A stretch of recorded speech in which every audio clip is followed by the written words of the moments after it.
Dans une vidéo précédente, nous avons vu en détail les 10 premiers épisodes de La Force du Cœur. Alors voyons aujourd'hui l'épisode final de cette telenovela en détail. Commençons.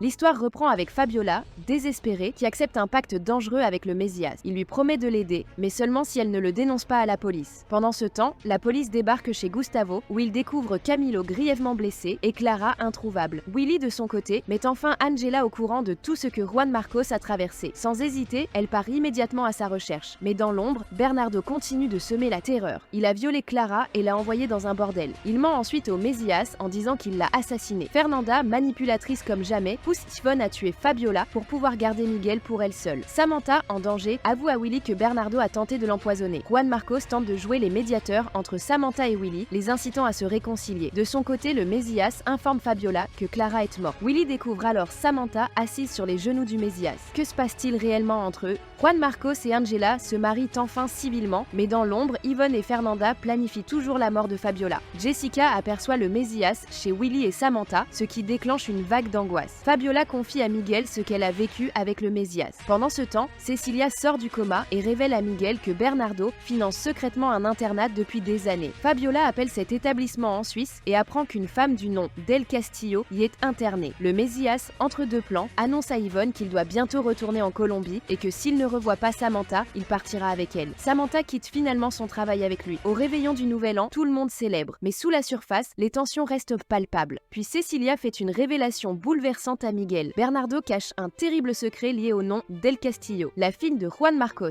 et Fernanda est en vie. Cecilia explique à Miguel que cette jeune fille, cachée dans l'internat suisse, est leur fille, placée là en secret par Bernardo. Fernanda, de retour en Colombie, menace Bernardo de mort s'il ose toucher à Yvonne. Miguel transmet les révélations à Willy et tous commencent à relier les pièces du puzzle. Mais l'horreur continue. Maria Fernanda, la fille cachée, tue sa camarade en empoisonnant son café. Le Mesías veut retourner en Colombie, mais Samantha le retient et lui demande une seconde chance. En parallèle, les hommes de Yvonne capturent Fabiola et laissent Miguel gravement blessé. Willy annonce à Nora qu'il a définitivement perdu Samantha. Bernardo révèle à Fernanda que Clara est bien vivante et toujours exploitée. Fabiola, maltraitée, est conduite chez le Verdugo où elle retrouve Ringo et Yvonne. Samantha, décidée, jure de retrouver et tuer Jesus Matamoros. Angela révèle enfin à Juan Marcos que leur fille avec Fernanda est vivante. Miguel, armé, menace le Mesías pour qu'il lui dise où est Fabiola. Ce dernier, à la surprise générale, avoue qu'il ne veut plus se venger car il est tombé amoureux d'une autre femme. Ringo, bien que complice de Fabiola, la supplie de jouer le jeu de la victime pour organiser sa fuite. Samantha tente de séduire Willy, mais il la rejette violemment. Miguel commence à croire au changement du Mesías, qui l'informe que Bernardo est derrière l'enlèvement de Fabiola. Jessica revient en état de choc, affirmant avoir vu Jesus Matamoros. Samantha, confuse, tente une nouvelle fois de reconstruire quelque chose avec le Mesías. Samantha décide de dénoncer le Mesías à la police. Celui-ci parvient à s'enfuir, mais les forces de l'ordre la sauvent de justesse. En parallèle, Angela accompagne Juan Marcos en Suisse pour rencontrer Maria Fernanda. Mais en entrant dans sa chambre, il la trouve inconsciente. Miguel retrouve enfin Camilo et les deux hommes s'enlacent avec émotion. Le jour du mariage de Ringo et Fernanda arrive. Maria Fernanda fait une entrée inattendue, prête à rencontrer sa mère. Que va-t-il se passer? Fernanda fond en larmes lorsqu'elle retrouve sa fille. Elle lui promet de lui offrir enfin l'amour maternel qu'elle n'a jamais connu. Mais le retour à la maison est brutal. Elle y confronte Bernardo, furieuse qu'il lui ait volé sa fille. Camilo et Miguel foncent au bordel pour libérer Clara, qu'ils retrouvent dans un état lamentable. Juan Marcos, lui, perd la raison en apprenant qu'un mouchard électronique a été implanté dans sa fille. Fernanda confronte son père dans le sous-sol. Elle veut savoir s'il a déjà aimé quelqu'un. Il lui avoue que la seule femme qu'il a aimée, c'était Isabelle, la femme de Juan Marcos. Folle de rage, Fernanda le découpe à la scie électrique pour voir s'il a un cœur. Le Mesías appelle Miguel et lui donne enfin l'adresse de Fabiola, retenue dans une cage, en état de choc. Miguel la libère. Samantha retrouve Willy. Elle lui dit qu'elle ne peut plus vivre sans lui. Ils s'embrassent, s'abandonnent à la passion. Mais le chaos éclate. Ringo et ses hommes débarquent, attaquent de Willy. Le Mesías, furieux, s'en prend à Ringo pour avoir emmené Samantha de force. La police fait irruption au ranch. Le Mesías remet à Samantha une médaille en lui disant de prier la Vierge si elle pense à lui, puis lui demande de fuir et d'être heureuse. Une fusillade éclate. Ringo meurt dans les bras du Mesías. Fernanda, déchaînée, sort en tirant avec 2 mitraillettes. Maria Fernanda et Juan Marcos sont touchés. Le Mesías tente de fuir en hélicoptère, mais Gustavo l'abat. Jessica retrouve le Verdugo en Italie qui promet de changer de vie.